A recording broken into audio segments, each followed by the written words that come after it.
Saya bilang, Tuhan, kasihanilah jiwa papi saya. Jangan dia masuk neraka. Saya bilang, Tuhan, tolong kasihanilah papi saya. Tapi caranya Tuhan ada. Di rumah sakit ada saudara saya dari gereja lama. Dan itu yang waktu kecil saya pernah ke gereja sama-sama dengan dia waktu di rumah saudara saya panggil kakak. Dia bawa untuk melayani dari Kedar. Dia anaknya Bu Haji. Dan ibunya Bu Haji juga udah bertobat karena ditunjukkannya, dinyatakannya di Tuhan Yesus kepada ibunya karena ini juga sudah terbuang. Dan melayani papi saya untuk Al-Quran, semua dari Al-Quran. Shalom saudara-saudara yang dikasihi Tuhan, jumpa kembali di channel YouTube saya. Kita akan mendengarkan kesaksian dari seorang ibu muslimah asal Jakarta. Bagaimana perjalanan hidupnya sebelum ia dijamah oleh Tuhan Yesus. Dia lalu kemudian membandingkan agama Islam dan Kristen. Dan ternyata bahwa Yesus hadir dalam hidupnya, menyatakan kuasanya. Akhirnya dia putuskan untuk terima Yesus sebagai Tuhan dan Juru Selamat.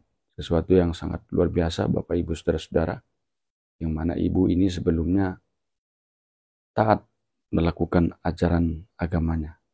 Tapi kita percaya bahwa Tuhanlah yang memilih, Tuhanlah yang memanggil, menetapkan untuk menjadi pengikutnya.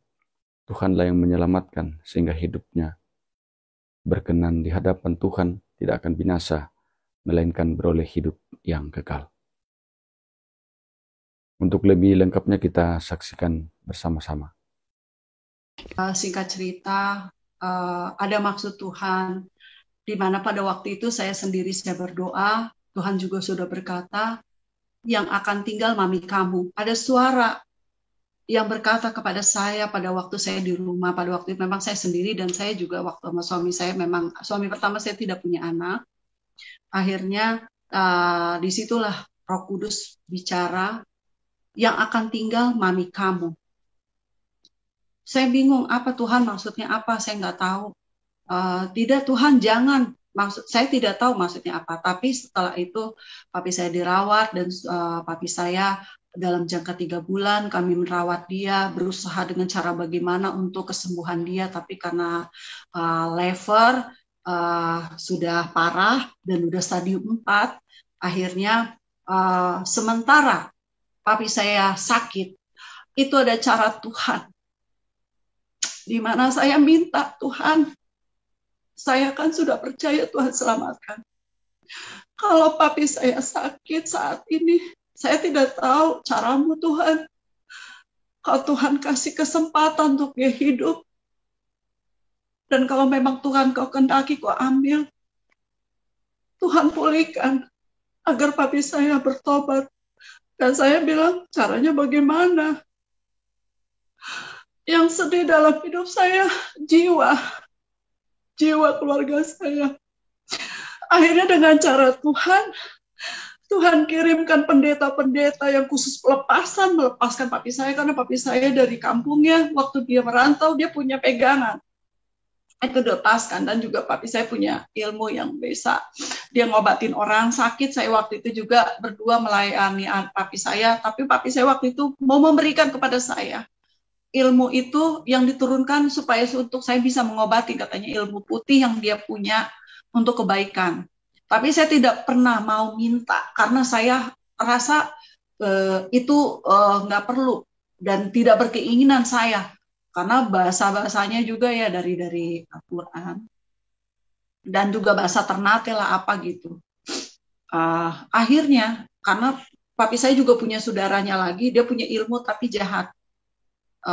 Dan itu pernah saya diajarin sama dia untuk saya bisa bersatu kembali sama suami saya, untuk dipulihkan tapi dengan cara yang jahat. Dan saya diajarin untuk saya diajarin untuk melet dia. Tapi saya tidak mau lakukan karena saya rasa sendiri jijik. Karena maaf, pada waktu kita datang bulan, itu darah yang hitam itu diambil, kata tante saya, dan itu dijemur, baru diaduk ke kopinya. Wah, jahat sekali itu. Saya bilang, saya tidak setega itu. Saya bilang, tante, ya deh. Wah, terus caranya bagaimana lagi? Katanya tante saya bilang, ya udah, ini bacaannya ada. Aduh, bacaannya susah. Kuci kaci lah, kuci kaci apalah. Petromax lah ada gitu kan. Bahasanya Ternate, saya nggak ngerti gitu. Aduh, saya bilang saya jijik juga kan. Saya apa dari apa headnya saya, terus saya ambil yang hitam, baru itu memang jahat sekali. Tapi ya itulah, biaranlah, karena tante saya bilang, oh banyak katanya haji-haji, Bu Haji datang kemari ke tante begini-begini. Nah, mati saya, ya ampun, sesat banget ya, kasihan sekali. Saya bilang, aduh Tuhan, saya nggak bisa untuk jahat seperti itu, walaupun saya tidak mengenal Tuhan secara mendalam. Waktu itu saya waktu masih muslim ya. Akhirnya papi saya dipanggil Tuhan setelah dilayani oleh hamba-hamba Tuhan, pendeta yang dari Islam, untuk menginjili papi saya. Begitu juga di rumah sakit, di rumah, pelepasan apa semua, Tuhan yang kirim semua. Tuhan kirim, saudara. Saya bilang, saya nggak tahu cara bagaimana untuk bisa menyelamatkan papi saya. Saya bilang, Tuhan, kasihanilah jiwa papi saya. Jangan dia masuk neraka. Saya bilang, Tuhan tolong kasihanilah papi saya. Tapi caranya Tuhan ada. Di rumah sakit ada saudara saya dari gereja lama. Dan itu yang waktu kecil saya pernah ke gereja sama-sama dengan dia waktu di rumah saudara saya panggil kakak.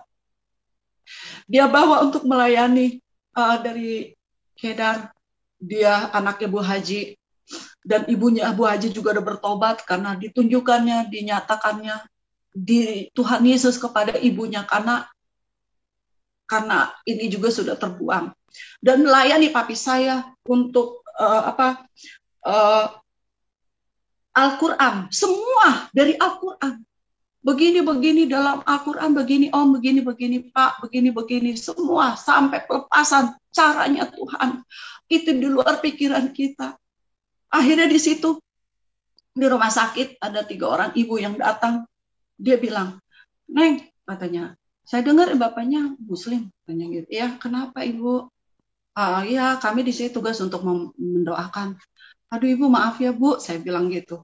Saya rasa nggak perlu deh bu, makasih, saya bilang begitu. Neng, nggak boleh begitu, katanya. Neng kan beragama lain, katanya. Bapaknya harus didoain, katanya gitu, karena memang sudah mendekati sakaratul maut. Tapi di situ papi saya dikasih lihat, apa itu baju putih, kata papi saya. Terus saya lihat ke atas, nggak ada apa-apa gitu, karena kan kamarnya tersendiri, kan kamar sendiri lah, nggak ada pasien lain. Akhirnya, jadi saya bilang, papi lihat apa baju putih, kata papi saya. Ya nggak tahu deh, saya bilang gitu. Papa pikir siapalah, malaikat lah gitu kan. Akhirnya waktu saya bilang, Bu, tidak perlu Bu. Nah, ya sudah. Akhirnya karena kita ribut di situ, saya masuk. Papi ada yang mau doain gitu, orang-orang ibu ngaji-ngaji gitu. Nggih. Puji Tuhan karena malamnya papi saya dilayani. Untuk dari Al-Quran dikasih perjamuan untuk diminum.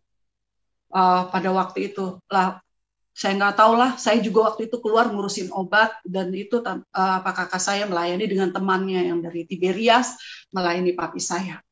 Ya besoknya papi saya pergi sebelum sakaratul maut. Akhirnya tidak mau didoakan, puji Tuhan. Waktu di rumah juga, sebelum dia ke rumah sakit terakhir di Bogor, saya bilang, Pi, ada orang-orang kampung mau ngajiin. Nggak mau papi saya, karena pada waktu itu pelepasan udah ceritain bahwa keselamatan di papi, pelepasan udah semua dengan cara Tuhan. Tuhan kirim orang-orang untuk menyelamatkan jiwa papi saya.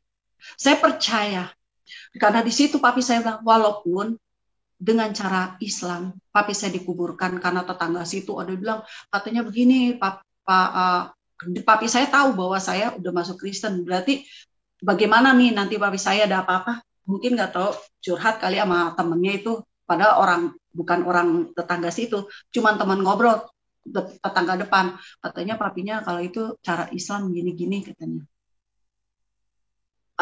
Akhirnya udah kita buat itulah, sudah tidak usah mau dipermasalahkan karena ada saudara dari papi saya datang dan mereka melihat bikin video itu dengan cara Islam dan bikin. Tapi saya bilang sama adik saya udah tekanin, saya bilang, lu bawa ke kubur ada desa yang lelaki, karena kan anak lelaki yang harus turunin jasadnya ke kubur. Saya bilang nggak perlu pakai doa-doa ya, bilang gitu. Udah turunin papi itu kubur, udah saya bilang begitu. Padahal adik saya waktu itu belum bertobat. Singkat cerita, akhirnya sebelum waktu itu papi saya masih sehat. Maaf saya balik lagi ke belakang. Waktu itu belum terjadi papi saya sakit mendadak.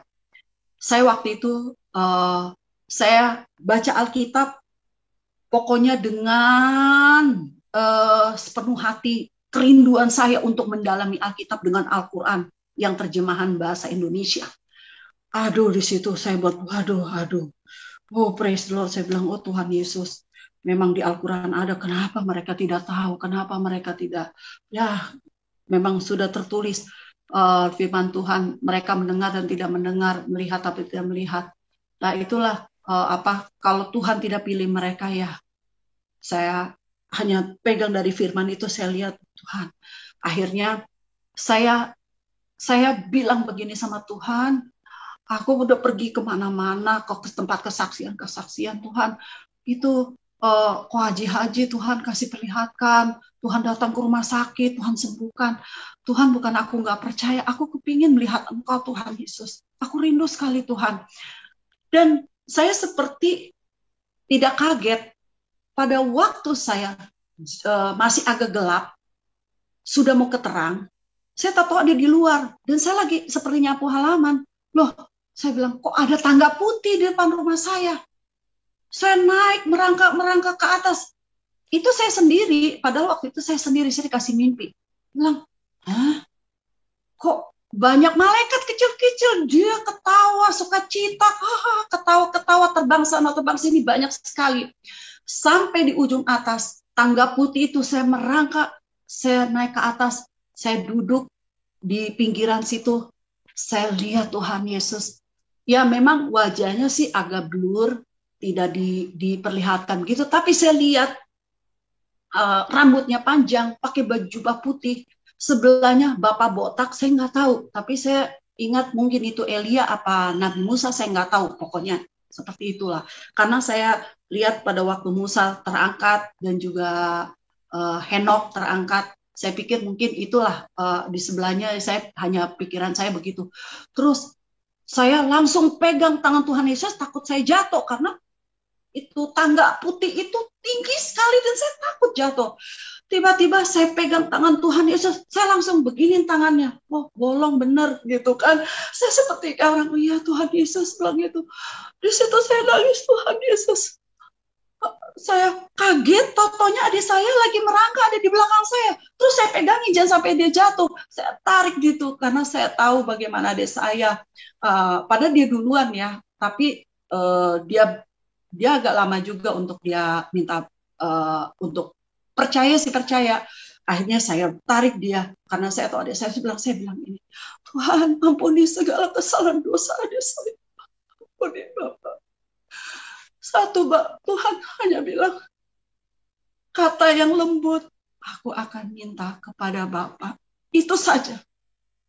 Dalam sekejap itu saya terbangun karena tangan Tuhan Yesus saya masih pegang dan saya tidak mau lepas. Pada saat dia pegang tangan itu yang besar terlepas, saya bangun, Bapak, Tuhan Yesus. Pada saya mimpi itu, kemana? Dan itu saya rasakan dan itu waktu sudah terang. Itu yang mimpi saya. Saat itu sekejap, akhirnya saya lari ke rumah mami saya. Papi saya waktu itu masih sehat. Mami, Mami nangis dengan sukacita. Mami, gue ketemu Tuhan Yesus. Gue pegang tangan Tuhan Yesus, Mami. Datang itu saya teriak. Papi saya dengar, keluar dari kamar. Apa-apaan kamu, katanya. Kamu mau cari ribut di sini. Kamu mau mati di sini. Aduh, langsung saya di. Akhirnya mami saya keluar untuk menengahi. Saya bilang, udah pulang aja. Nanti papi kamu marah. Kamu tahu kan bagaimana papi kamu. Katanya papi saya begitu. Mami saya bilang begitu. Udah saya pulang. Dengan hancur hati saya bilang, Tuhan jangan, Tuhan tidak diselamatkan papi saya, tolong Tuhan. Dengan sedih hati hancur hati saya karena papi saya menolak saya. Dan dengan cara Tuhan itu pada waktu itu, Tuhan panggil, ada maksud tujuan Tuhan untuk keluarga saya. Setelah itu, saya terus bergumul setelah papi saya meninggal. Saya tetap baca firman, saya dalami dalam Al-Quran, saya dalami. Saya buat perbandingan, saya paling suka sekali, saya tidak suka baca buku, novel atau cerita-cerita apa, saya tidak suka. Saya lebih suka dengan baca firman. Dan saya tidak suka juga nonton TV, saya tidak suka nonton film-film, saya tidak suka. Saya mendalami Alkitab. Terus saya bilang, Tuhan, saya kepingin sekolah Alkitab untuk saya mendalami saja. Bagaimana caranya Tuhan, saya tidak tahu. Akhirnya saya berdoa, bergumul, saya minta Tuhan, saya percaya kepadamu, masih 3 orang lagi Tuhan. Saya sudah nggak kepikir lagi papi saya nggak tahu lah caranya Tuhan lah ya. Pokoknya saya percaya bahwa pada waktu 3 orang di kayu salib itu ada satu percaya pada aku akan pergi ke surga, ingatkan akan aku. Itu saya ingat kepada papi saya itu, saya udah kepikirkan kembali. Tapi saya terbeban. Saya dengan doa saya selalu banyak berdoa setiap hari tidak putus-putus. Berdoa untuk jiwa 3 adik saya. Akhirnya saya ke rumah mami saya bilang, ketemu adik saya yang paling kecil. Akhirnya saya injilin dia, karena dia habis sholat Jumat di masjid yang saya pernah sholat juga. Saya bilang, John Lee, gini. Akhirnya kita ribut tuh. Katanya adik saya, katanya, katanya, gak usah nginjilin gua lo, katanya gitu. Orang kalau berbuat dosa masuk neraka ya, kalau orang buat dosa tetap aja juga masuk neraka, katanya gitu. Akhirnya saya berantem. Ya iya, justru lo kalau misal lo masuk neraka, kalau nggak percaya saya begitu berantem sama adik saya. Mami saya bilang, sudah katanya, sudah, kita hanya bisa berdoa aja, kata mami saya. Banyak berdoa. Iya mam, iya. Sudah pulang sana pulang. Saya pulang bermasa saya cuma jalan kaki dekat cuma berapa gang. Dan saya situ bergumul. Saya minta sama Tuhan terus. Tuhan, saya tidak bisa menginjili. Kalau saya menginjili, saya ribut sama mereka. Cara saya hanya bisa berdoa. Saya minta 1 orang bertobat, sekeluarga akan diselamatkan. Itu yang saya minta tuh sama Tuhan. Jiwa 3 adik saya, jangan Tuhan tinggal. Aku sudah akan selamatkan, tapi kalau misalnya mereka tidak selamatkan, bagaimana saya mengizinkan mereka keras hati, Bapak, dengan cara bagaimana Tuhan? Saya bergumul dan saya nangis, terus nangis, minta sama Tuhan. Ini rasanya cepat. Tuhan tawat adik-adik saya untuk mereka percaya. Akhirnya berjalan waktu, saya hanya bisa berdoa. Saya ikut persekutuan, saya ambil sekolah 3 bulan, pendalaman Alkitab, bimbingan rohani. 3 bulan kemudian, 3 bulan lagi saya nggak melanjutkan karena saya pada waktu itu memang nggak bisa. Saya harus bekerja ke Surabaya karena saya harus mencari. Akhirnya saya bilang sama saya, tanpa saya sadari, sebelum saya berangkat ada caranya Tuhan. Adik saya yang tadinya kita berantem, terus dia bilang begini, Van, kami biasa panggil nggak ada pakai kakak atau adik, tidak. Dia bilang, Van, ya kenapa begitu? Gue nih sama Onal mau ke Jepang nih, mau kerja, tapi ternyata paspornya harus Kristen. Lah gue harus baptis, katanya gitu. Terus saya bilang begini, oh gitu. Terus emang lu kapan lu mau berangkat? Iya, gue mau Onal, katanya gitu. Itu temannya juga dari Muslim. Dan mereka hanya karena mau berangkat, mereka kepingin baptis. Terus saya bilang gini, nah lu harus pendalaman Alkitab, lu nggak baca Alkitab, lu bagaimana ya? Saya juga bingung kan ya, Tuhan bagaimana ini adik saya? Tapi saya senang. Terus akhirnya adik saya dapat berita, Van, katanya kata Onal tuh gereja Maoli, tantenya dari temennya itu, uh, bilang katanya, oh di Priuk katanya mau tuh ngebaptisin katanya. Hah, bener? Iya, gue sama Onal di gereja apa gitu, Pentakosta. Akhirnya, wah, saya senang sekali. Saya suka cita, saya bilang, praise the Lord, terima kasih Tuhan, satu jiwa. Saya layani, saya bawa adik saya, mana sama Onal? Ya udah, kapan? Lu atur rencana lu untuk baptis kapan? Udah, akhirnya udah saya bawa. Selesai di situ saya nangis terus. Saya bilang, lo tadinya katanya kalau buat dosa lo bilang gini, udahlah katanya gitu. Oh lo mau ke Jepang ya? Saya bilang gitu kan. Katanya, moga-moga ya Tuhan berkati ya. Saya bilang, akhirnya saudara nggak jadi ke Jepang. Masih Tuhan, tapi saya sudah dibaptis. Dan akhirnya di situ Tuhan tuntun dia untuk bekerja pelayanan di gereja kami yang saya dibimbing oleh dari visi pemulihan restoration pemulihan di Jakarta, tapi cabangnya di Sentul.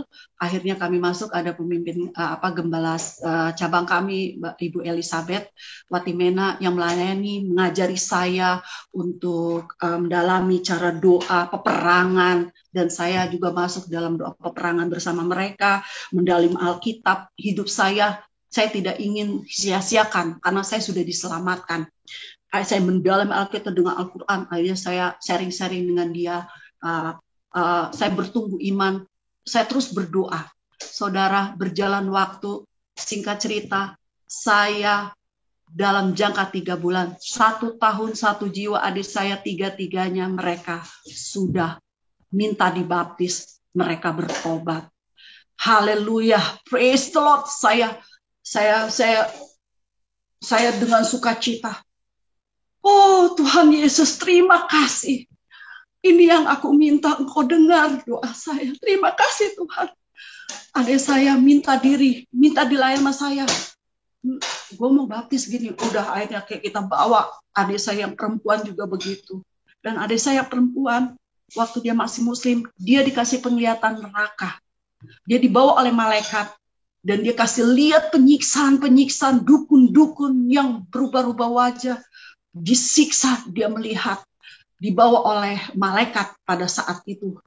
Dan waktu itu dia tidak pernah cerita sama saya. Dia dikasih penglihatan, dikasih mimpi seperti itu. Tapi berjalan waktu, kita sudah bertobat semua.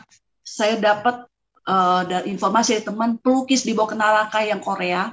Dan di situ perempuan ini melukis semua aktivitas di neraka, apa yang disiksa orang di sana, itu yang dilihat adik saya. Terus saya bilang, Nek, sini deh, gue baru buka YouTube nih. Ini gue dapat informasi gini, pelukis yang orang Korea nih bertobat nih. Dia disuruh Tuhan, dia dibawa rohnya, dia untuk melukis aktivitas neraka dan siksaan mereka. Dan saya lihat itu gambar-gambarnya, saya kasih lihat kepada adik saya. Nih, ini yang gue lihat, seperti ini sama, tapi gue dibawa malaikat. Hah, bener lo? Iya, lo gak pernah cerita sama gue? Ya, katanya gitu ya, dia pendam sendiri kan gitu ya. Jadi ya karena kami terpisah, ya udah masing-masing kehidupan ya. Dia di mami saya, saat ini adik saya belum menikah, dan saya rumah sendiri. Dari situ saya pun akhirnya berjalan waktu ya, kami bersyukur di mana Tuhan sudah memulihkan keluarga saya. Dan sebenarnya sebegitu juga saya mendapatkan suami yang waktu itu Tuhan berbicara kepada saya, kamu akan dapat suami orang Jawa. Hah, orang Jawa? Wah, aduh, hitam manis. Saya sukanya yang putih. Maaf saudara. Akhirnya tidak kebayang suami saya dipertemukan sama dia. Akhirnya kami mempunyai anak satu. Dia latar belakang dari Muslim. Dan juga 2 kali umroh, 3 kali umroh, 2 kali haji. Tapi dia suka makan babi di Arab. Dia bersama teman-temannya, Tuhan lawat dia, dan saya dipertemukan dengan dia karena dia dari latar belakang Muslim ya. Dia juga udah cerai, dia duda. Dan waktu saya juga sama suami saya, sebenarnya yang pertama, kalau saya pikir kembali, memang dia sebenarnya ada istri, tapi dia berusaha dia ceraikan istrinya itu. Dan saya pikir, tapi dia sudah lama meninggal dengan sakitnya itu, dia udah kembali sama istrinya dia. Ya itu saya marah sekali karena saya bilang, saya waktu lihat kertasnya dia baru buat surat cerai, itu saya marah, itu yang saya tendang meja hotel itu, karena ternyata kamu baru cerai ya. Saya bilang, saya sebenarnya tidak mau saya ngambil suami orang, karena saya pikir begini, saya nggak mau, saya ingin rumah tangga, saya nggak mikir harta di otak saya, pikiran saya tidak. Hidup saya hanya pikir saya punya suami yang benar, dan suami saya yang takut akan Tuhan, itu aja saya inginkan. Dan akhirnya itulah pemulihan keluarga saya, adik saya dipulihkan, semua mereka sudah dibaptis, dan mereka, adik saya nomor 2 jadi pendoa. Dan dia pun hidup ini saat ini, dia tidak bekerja, cuma freelance sebagai marketing. Begitu juga saya marketing rumah, freelance. Saat ini saya tinggal juga bersama anak saya, dan anak saya juga pernah dikasih penglihatan langsung, dikasih lihat malaikat pada waktu saya ajarin anak saya banyak belajar doa, segala sesuatu minta sama Tuhan, jangan minta sama mami. Mami tidak punya uang, papi tidak punya uang. Saya bilang, apa yang kamu minta, minta sama Tuhan. Mobil anak saya bilang, Sela, kita nggak punya kendaraan begini-gini, Tuhan pasti akan berikan. Kita jalan dengan sukacita, banyak memuji menyembah Tuhan, memuliakan nama Tuhan ya dek, ya. Dan kamu banyak waktu kecil kamu, apa yang kamu minta, sepeda, Tuhan berikan. Itu bukan dari mami, dari Tuhan Yesus. Saya ajarkan iman yang besar untuk anak saya, belajar minta sama doa, berdoa. Saya bilang begitu, mujizat begitu banyak. Setelah 2 tahun lalu suami saya pun meninggal, banyak mujizat Tuhan. Itu di luar pikiran saya. Saya nemu uang, saudara. Saya waktu itu saya mau keluar. Saya pergi mau cari rumah karena saya pengen jual rumah saya, karena saya banyak hutang yang saya harus bayarkan. Saya harus jual rumah saya.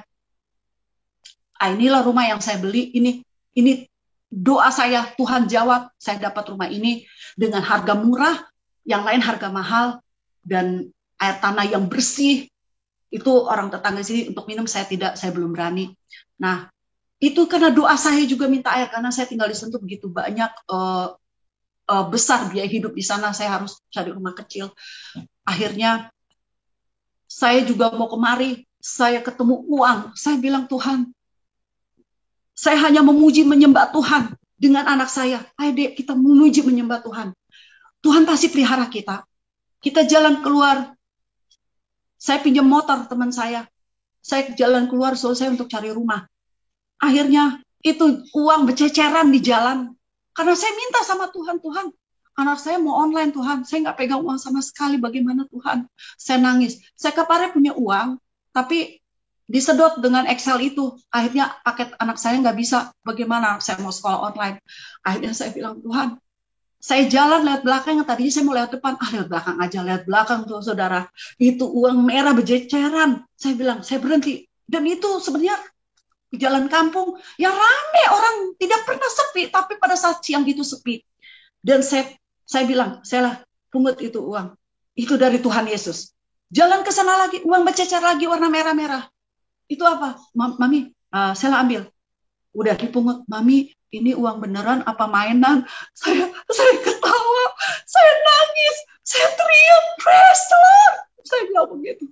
Akhirnya saya pergi jalan, udah jauh dari sana, saya turun berhenti, saya hitung uang 900.000.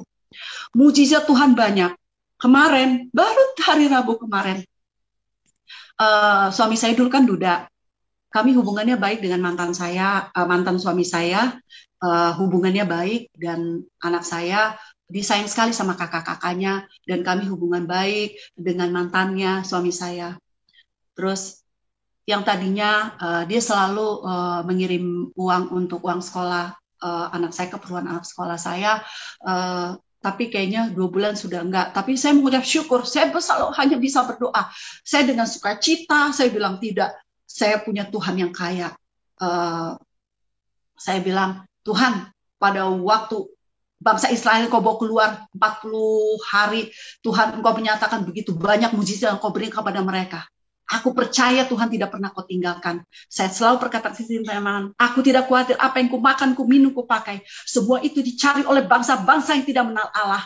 Akan tetapi Bapakku di surga tahu bahwa kami memerlukan semuanya itu. Kami tidak khawatir akan hari esok, karena hari esok mempunyai kesan sendiri, kesan sehari cukup untuk sehari. Kami aminkan selalu dalam doa itu, saya selalu perkatakan mujizat Tuhan selalu banyak. Kemarin, hari Rabu kemarin, aduh Tuhan, gimana nih? Saya mau bayar wifi. Saya punya uang, modal sedikit dari kemarin saya jual rumah untuk saya bisnis, tapi saya belum dapat bisnis saya itu join sama teman saya. Itu hanya sedikit. Saya untuk bisa hidup dan seterusnya itu saya hanya dengan iman. Saya hidup bersama anak saya dengan iman. Baru hari Rabu kemarin, saya bagaimana ya kita hidup ke depan. Saya banyak berdoa ya Dek. Banyak berdoa, kita berdoanya pujian penyembahan aja. Saya hanya bersekutu dengan Tuhan. Tuhan, saya nggak minta apa-apa Tuhan. Tapi saya rindu untuk selalu menyenangkan hati Tuhan. Saya banyak ingin selalu memuji menyembah. Jam 12 itu bisa 1 jam, 2 jam, 1 jam setengah lah. Praise and worship, wah udah. Terus kita doa syafaat, anak saya pun udah pintar berdoa, saya ajarkan. Hei, saya berdoa. Harus kamu belajar untuk berdoa. Kamu sudah umur 14 tahun, harus kamu banyak bisa berdoa. Dari situ kemarin, saya mau ambil uang, sisa uang saya untuk saya bayar wifi. Saya bilang, Tuhan, bulan depan saya nggak tahu di bagaimana nih wifi-nya, saya nggak tahu. Karena saya berharap uang saya dari bisnis saya, tapi saya belum terima karena proyek belum selesai. Jadi saya minta belum bisa kasih. Akhirnya itu saya untuk bayar wifi. Akhirnya saya bilang, pas saya cek, saya ambil, sebelum saya ambil, tahu itu sebenarnya kosong. Nggak taunya saudara, saya kaget ada sisa uang yang ya lumayan lah untuk saya sebulan bisa hidup lah dengan irit-irit. Saya nangis saudara. Oh praise the Lord. Saya nangis di jalan, di motor. Cuman dekat aja ke ATM di Indomaret. Saya nangis Tuhan. Terima kasih. Dengan terseduh-seduhnya saya nangis. Saya pulang. Saya tahan. Saya malu di jalan. Karena kan saya cuma pakai masker. Kalau saya mata berlinang saya malu gitu kan. Akhirnya saya pulang. Saya bilang, Tuhan baik. Saya kenapa Mami? Kenapa? Anak saya juga nangis. Saya di ATM ada uang deh. Kakak kamu kan sudah nggak kasih uang kan, nggak ngirim uang sama kamu ya dek. Nggak ngomong kan sama kamu nggak. Tapi ada uang deh ada ATM. Masa sih Mami? Iya deh, kita bisa hidup sebulan ke depan. Bisa deh. Saya bilang, Tuhan, Engkau selalu, walaupun suami saya tidak ada, tapi hanya hidup dengan iman. Saya hanya satu, senangkan hati Tuhan. Penyembahan, memuji, menyembah dengan baca Alkitab. Saya bilang anak saya, baca Alkitab. Waktu kedatangan Tuhan semakin dekat, kita nggak tahu Tuhan datang kapan. Tuhan, kita persiapkan diri. Kalau kita terangkat, kok tidak, bagaimana dek? Mami juga takut, saya suka takutin anak saya begitu. Ya dek, Dek harus banyak punya iman ya. Lihatkan mujizat Tuhan banyak selama kita hidup. Mami mengenal Tuhan, Mami dari belakang, dari sana. Papi juga dari sana. Dek, jadi saya harus belajar bahwa Tuhan tidak pernah tinggalkan ya. Saya iya Mami, iya. Jadi kami saat ini hanya banyak berdiam dengan hanya berdoa, memuji, menyembah Tuhan aja. Tapi di situ mujizat Tuhan banyak, saudara. Tuhan nyatakan. Terima kasih. Itu kesaksian saya yang membuat saya sungguh bangga. Di luar pikiran saya, begitu banyak penyertaan Tuhan dalam hidup saya. Mujizat Tuhan nyatakan. Makanan kaleng Tuhan kirim. 1 dus cornet slice. Yang tinggal slice itu 1 dus dikirim. Saya memang kenal orangnya, tapi karena anak saya kan kenal juga anaknya, ada pemain kami juga dus, kami selalu memberkati kalau mana berkat, tapi dia terdorong untuk memberkati kami. 1 dus Tuhan berikan itu, Tuhan gerakin untuk dia datang ke rumah. Banyak sekali, saya bilang. Katanya, itu sebenarnya udah dari minggu kemarin, tapi saya antar saya gini-gini, katanya gitu. Tuhan, saya lagi bergumul waktu itu. Tapi Tuhan selalu menyertai. Jadi saudara jangan takut. Saya bertobat dari tahun 2001 sampai saat ini, saya tahu itu penderitaan. Saudara seiman pun